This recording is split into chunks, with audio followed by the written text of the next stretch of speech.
This is a loaded question.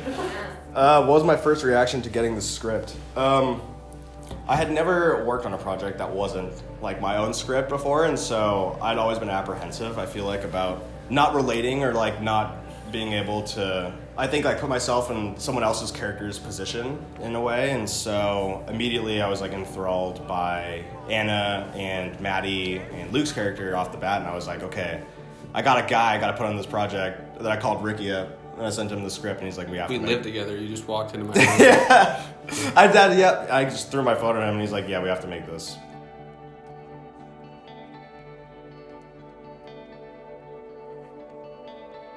My name is Landon, and I play Anna's brother, Luke. The whole crew is amazing. I got to meet a lot of cool people, and the script is very easy to visualize. The way it's written and the way all the descriptions are put. I thought the storyline itself was great and heart-wrenching.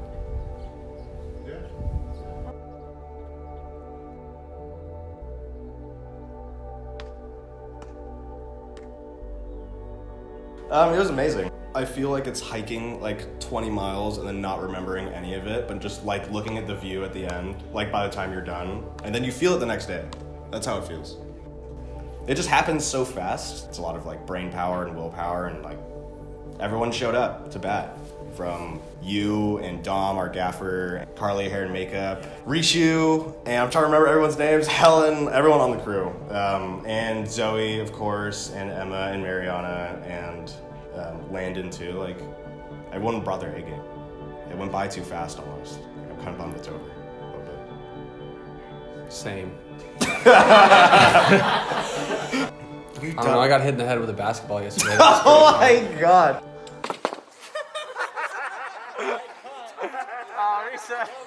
Landon's got some hoop skills, but the one time that they didn't show up, Ricky definitely got bonked pretty good. Dom has a video of it. I need to get it. It was pretty great. It was really funny. Dom got it on camera. We'll insert that like right after this soundbite. I don't play basketball. It was fun to get to act like I knew how to play for a bit. I think I did okay for the role. I'm Zoe and I play Maddie. Well, I think like a lot of people would look at the script and on paper sort of maybe in a certain way look down upon Maddie and think that her problems and the way that she approaches the situation is quite insensitive. I think it's the fact that oftentimes we look at the problems that people bring to us and we say, yeah, that's not as bad as what I'm going through. But that's the thing, is that you never actually really know how much emotional turmoil someone is going through. Someone could say, like, my goldfish died, and that could be the worst thing in the world to them. There are these big issues that people have to go through, but it also takes away from the undercurrent of pure pain that people feel no matter what the actual situation is. And I don't know what Maddie and Anna's friendship trajectory would look like in the future, but I think viewing it as sort of an open-ended book where it's just a moment in time. You know, like that moment happens and it's heartbreaking and it's very painful, but it is just a moment in time. It doesn't mean that they'll never be friends again. And it also doesn't mean that maybe the friendship did die. But I guess the way that I view it is that it's not a black and white ending. It's sort of an ellipsis.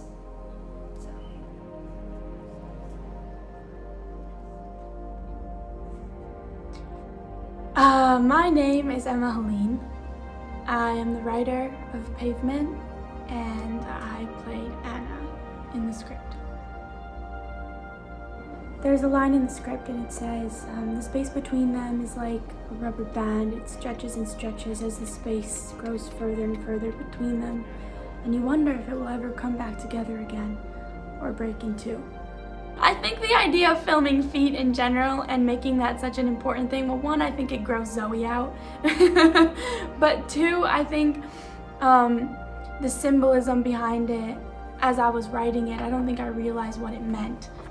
Like, we met with Emma and Sam a lot on this project to talk about like what it would look like and how we get there.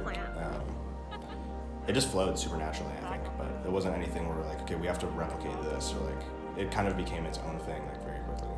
Yeah, I think from my standpoint, it was just exciting we've always focused so much on faces that it's like something different. Yeah, we do focus. You focus so much on faces, you expect that that's like the Everything. thing you resonate with the most on projects. But like the thing with this project is you resonate with like what she's feeling through her feet the most. My father also passed from cancer, and I think in my journey of his sickness, I oftentimes would go and I would walk barefoot on pavement.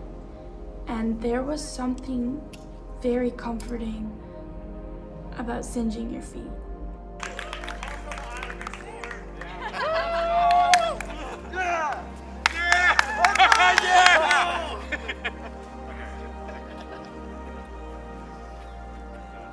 Crushed it. Thank you so much.